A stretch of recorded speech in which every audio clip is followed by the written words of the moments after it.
അസ്സലാമു അലൈക്കും വറഹ്മത്തുള്ളാഹി. അൽഹംദുലില്ലാഹി വസ്സലാത്തു വസ്സലാമു അലാ റസൂലില്ലാഹി വഅല ആലിഹി വസ്വഹാബത്തിഹി അജ്മഈൻ അമ്മാ ബഅദ്.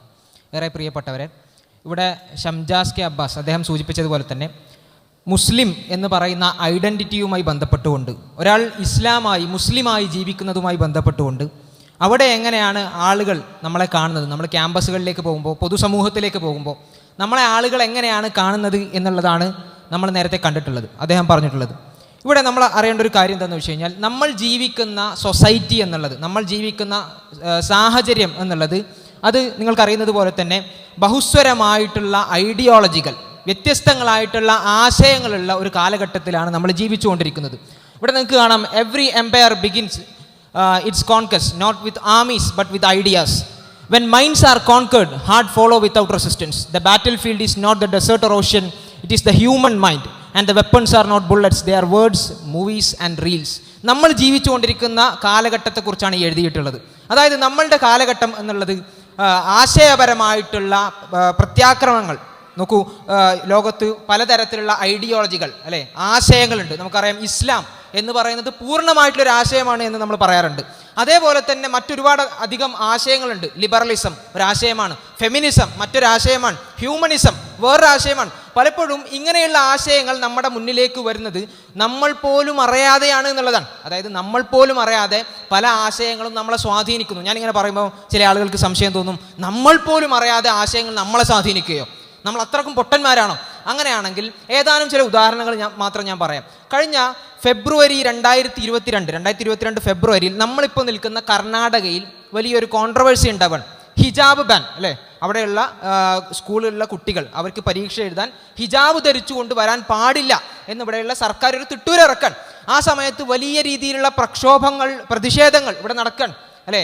ഞങ്ങൾക്ക് ഹിജാബ് ഞങ്ങളുടെ റൈറ്റാണ്, ഹിജാബ് ധരിക്കാൻ, അല്ലേ, അത് ധരിക്കാൻ ഞങ്ങൾക്ക് സ്വാതന്ത്ര്യം വേണം, ഞങ്ങളുടെ അവകാശമാണ് എന്നുള്ള നിലക്ക് ഒരു വശത്ത് വലിയ രീതിയിലുള്ള ഈ തരത്തിലുള്ള പ്രതിഷേധങ്ങളും കാര്യങ്ങളൊക്കെ നടക്കുമ്പോൾ, മറുവശത്ത് ഓൺ ദ അതർ സൈഡ് നമുക്ക് കാണാൻ പറ്റുന്നത് എന്താണ്?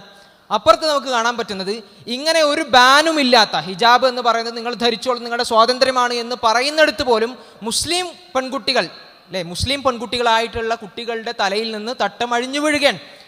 നോക്കൂ, കർണാടകയിൽ ഒരാൾ അവരുടെ തട്ടം പിടിച്ചു വലിച്ച് താഴ്ത്താൻ ശ്രമിക്കുമ്പോൾ, അവിടെ അവരുടെ അവകാശങ്ങൾക്ക് വേണ്ടി അവർ പോരാടാൻ ശ്രമിക്കുമ്പോൾ, മറുവശത്ത് കാണുന്ന എന്താണ്?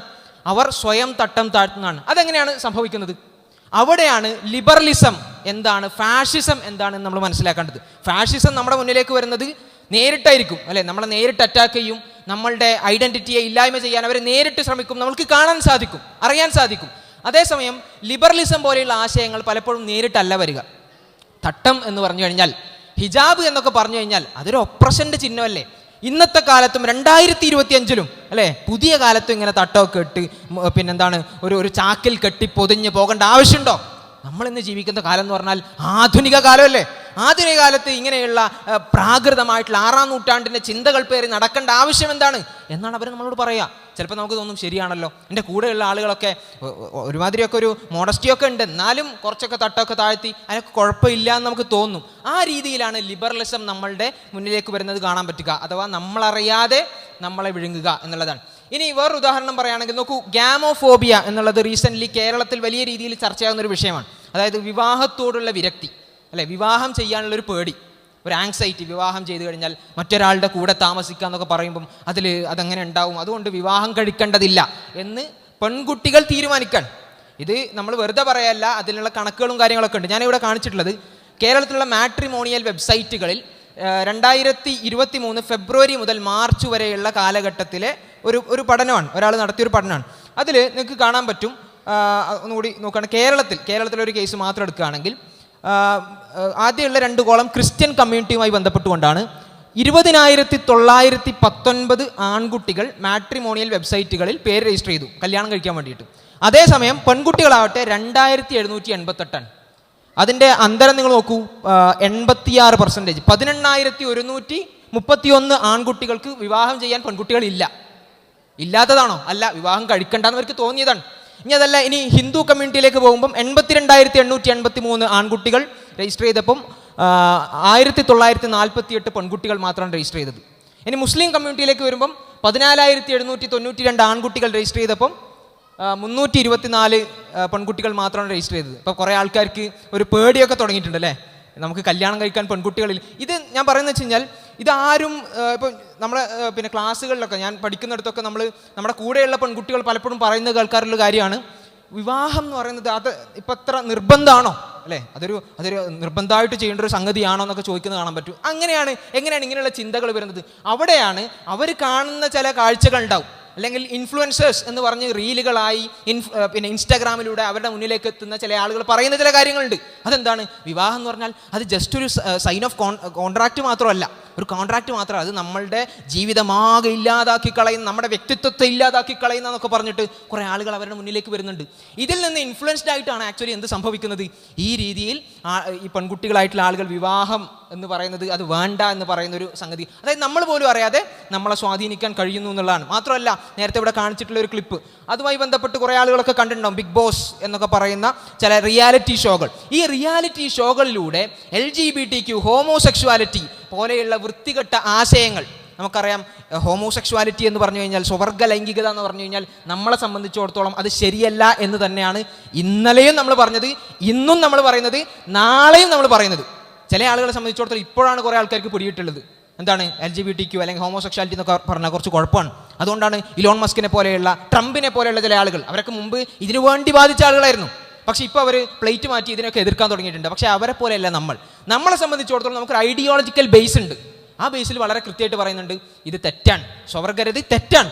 ആ സ്വവർഗരതിയെ നമ്മുടെ വീടകങ്ങളിലേക്ക് എത്തിക്കാനുള്ള തന്ത്രങ്ങൾ ഈ പറയുന്ന മീഡിയ ഷോകളിലൂടെ വരുന്ന നമുക്ക് കാണാൻ പറ്റും. മാത്രമല്ല, നമ്മൾ കോളേജുകളിലേക്ക് പോയി കഴിഞ്ഞാൽ അവിടെ കാണാൻ പറ്റുന്നത്, നോക്കൂ, പലപ്പോഴും അശ്ലീലമായിട്ടുള്ള ചിത്രങ്ങൾ വരച്ചു വെച്ചുകൊണ്ട് കുട്ടികളെ സ്വീകരിക്കുന്നതാണ്.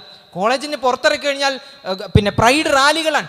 ഈ രീതിയിൽ മലീമസമായിക്കൊണ്ടിരിക്കുന്ന ഒരു അന്തരീക്ഷം നമുക്ക് കാണാൻ പറ്റുന്നുണ്ട് സിനിമകളിലൂടെ. ദ ഗ്രേറ്റ് ഇന്ത്യൻ കിച്ചൺ പോലെയുള്ള പല സിനിമകളിലൂടെയും പല രീതിയിലുള്ള ആശയങ്ങൾ നമ്മുടെ കുട്ടികളുടെ മനസ്സിലേക്ക് കൊണ്ടുവരുന്നു എന്നുള്ളതാണ് കാണാൻ പറ്റുന്നത്. ഇവരൊക്കെ സാധാരണ പറയുന്ന കുറേ ആശയങ്ങളാണ്. Sexual freedom is real freedom, love is love. ഇഷ്ടപ്പെടുന്നവർ ഇഷ്ടപ്പെട്ടോട്ടെ, അതിലാണ് പെണ്ണ് എന്നുള്ള വേർതിരിവ് എന്തിനാണ്? ഇഷ്ടപ്പെടുന്നവർ ഇഷ്ടപ്പെട്ടോട്ടെ. ഇപ്പോൾ ആണും തമ്മിലാണെങ്കിൽ ഇഷ്ടപ്പെടുന്നെങ്കിൽ ഇഷ്ടപ്പെട്ടോട്ടെ, അത് നിങ്ങൾക്കെന്താ കുഴപ്പം അല്ലേ? നിങ്ങൾക്കെന്താ കുഴപ്പം? അത് അവർ തമ്മിലുള്ള കാര്യമല്ലേ? പെണ്ണും തമ്മിലാണെങ്കിൽ അത് അവർ തമ്മിലുള്ള കാര്യമല്ലേ? നിങ്ങൾക്കെന്താണ് ഈ കുഴപ്പം? നിങ്ങളാരാണ് അവരെ ജഡ്ജ് ചെയ്യാൻ? ഇതാണ് സാധാരണ നമ്മളോട് ചോദിക്കുന്നത്. Religious laws are male constructs. ഇവിടെയുള്ള മതത്തിൻ്റെ എല്ലാ നിയമങ്ങളും അത് പുരുഷാധിപത്യത്തിൻ്റെ നിയമങ്ങളാണ്. അതുകൊണ്ട് മതം എന്ന് പറയുന്നത് ഭയങ്കര പ്രശ്നമാണ്. അതുകൊണ്ട് സ്ത്രീകളായിട്ടുള്ള നമ്മൾ ലിബറേറ്റ് ചെയ്യണം. അവർ നമ്മളോട് പറയുന്ന കാര്യമാണ്, modesty is outdated, exposure is confidence. Confidence എപ്പോഴും ഉപയോഗിക്കുന്നൊരു വേർഡാണ്. അതായത് നമ്മൾ കുറച്ചുകൂടി ഒന്ന് എക്സ്പോസ്ഡ് ആയിട്ടുള്ള വസ്ത്രം ധരിച്ചു കഴിഞ്ഞാൽ നമുക്കെന്തോ കോൺഫിഡൻസ് കൂടുകയാണ്. അതുപോലെ തന്നെ hijab is oppression, be empowered, marriage doesn't have anything sacred. Marriage എന്ന് പറഞ്ഞാൽ അതിൻ്റെ ആവശ്യമൊന്നുമില്ല, വേണമെങ്കിൽ മാരേജ് ചെയ്തോ, പക്ഷെ അതിനപ്പുറം അതിന് പ്രത്യേകിച്ച് കാര്യങ്ങളൊന്നുമില്ല. ഈ രീതിയിലുള്ള ആശയങ്ങൾ നമ്മൾ പോലും അറിയാതെ നമ്മുടെ ഉള്ളിലേക്ക് കുത്തിവെച്ച് കൊണ്ടിരിക്കുന്ന കാലഘട്ടത്തിലാണ് നമ്മൾ ജീവിക്കുന്നത്. നേരിട്ട് നോക്കുമ്പോൾ അല്ലേ, നേർക്ക് നേരെ നോക്കുമ്പോൾ പെട്ടെന്ന് അവർ പറയുന്നത് കേൾക്കുമ്പോൾ അല്ലേ, നമുക്ക് ചിലപ്പോൾ തോന്നും ഇതൊക്കെ ശരിയാണല്ലോ. അവിടെയാണ് നമ്മളെ സംബന്ധിച്ചിടത്തോളം പഠിക്കാൻ നമ്മൾ തയ്യാറാവേണ്ടത്. ഈ പറയുന്ന LGBTQIA+ പോലെയുള്ള ആശയങ്ങൾ നമ്മുടെ നാടുകളിലേക്ക് വന്നു കഴിഞ്ഞാൽ എന്താണ് സംഭവിക്കുക എന്നുള്ളത് നമ്മൾ വേറെ എവിടെയും നോക്കണ്ട. ഇവരൊക്കെ യൂറോപ്പിൽ നിന്നാണല്ലോ ഈ ആശയങ്ങൾ കൊണ്ടുവരുന്നത്. ആ യൂറോപ്പിലേക്ക് തന്നെ നോക്കിക്കഴിഞ്ഞാൽ അവിടെ നമുക്ക് കാണാൻ പറ്റും ഇപ്പോൾ അവരതിൽ നിന്ന് തിരിഞ്ഞു നടക്കുകയാണ്. അവിടെയാണ് നമ്മൾ പറയുന്നത്, നമ്മളെ സംബന്ധിച്ചിടത്തോളം ആരൊക്കെ എന്തൊക്കെ പറഞ്ഞു കഴിഞ്ഞാലും അവിടെ നമ്മൾക്കൊരാശയമുണ്ട്, ഒരാശയ അടിത്തറയുണ്ട്. ആ ആശയത്തിൻ്റെ അടിത്തറേൻ്റെ അപ്പുറത്തേക്ക് നമ്മൾ പോവില്ല. ആളുകൾ ചണ്ടികളായി എങ്ങോട്ടോ പോയിക്കോട്ടെ, ഞങ്ങളെ സംബന്ധിച്ചിടത്തോളം നമ്മൾക്ക് ഒരാശയമുണ്ട്, അത് ഇസ്ലാമാണ്, അത് റസൂൽ സല്ലല്ലാഹു അലൈഹി വസല്ലം പറഞ്ഞു തന്ന കാര്യങ്ങളാണ്, അത് അല്ലാഹു സുബ്ഹാനഹു വ തആല നമുക്ക് അറിയിച്ചു തന്ന കാര്യങ്ങളാണ്. അതിനപ്പുറത്തേക്ക് ഒരു സ്റ്റെപ്പ് പോലും ഞങ്ങൾ പോവില്ല എന്ന് ഉറച്ചു പറയാൻ ഇവിടെ പ്രോഫ്കോൺ തയ്യാറാവുകയാണ്. അവിടെയാണ് ഇനി വരുന്ന നാളെ മുതലുള്ള സെഷനുകൾ, ആ സെഷനുകളിലൂടെ ഇത്തരത്തിലുള്ള ആശയങ്ങളുടെ പൊള്ളത്തരങ്ങൾ നമുക്ക് ബോധ്യപ്പെടുന്നത് റസൂൽ സല്ലല്ലാഹു അലൈഹി വസല്ലം പറഞ്ഞതുപോലെ തന്നെ അവസാന കാലഘട്ടത്തിലേക്ക് വരുമ്പോൾ അവിടെ നമുക്ക് കാണാൻ പറ്റും ഒരു കനൽക്കട്ട കയ്യിൽ പിടിച്ചതുപോലെ ആയിരിക്കും. മുസ്ലിങ്ങളായിട്ട് വിശ്വാസം മുറുകെ പിടിക്കുന്ന ആളുകളെ സംബന്ധിച്ചിടത്തോളം ഒരു കനൽക്കട്ട കയ്യിൽ പിടിച്ച പോലെ ആയിരിക്കും. കാരണം ചുറ്റും ഇൻഫ്ലുവൻസേഴ്സ് ആയിരിക്കും, ചുറ്റും നമ്മളെ പ്രലോഭിപ്പിക്കാനുള്ള പല കാര്യങ്ങളുണ്ടാവും. അവിടെ ഒരു ക്യാമ്പസിലേക്ക് പോകുമ്പോൾ പിടിച്ചു നിൽക്കുക എന്നുള്ളതാണ് നമ്മളെ സംബന്ധിച്ചിടത്തോളം നമ്മുടെ ധർമ്മം. ആ ധർമ്മത്തിലേക്ക് പ്രോഫ്കോൺ നമ്മളെ ക്ഷണിക്കുകയാണ്. ഇൻഷാ അല്ലാഹ്. അസ്സലാമു അലൈക്കും വറഹ്മത്തുള്ളാഹി വബറകാതുഹു.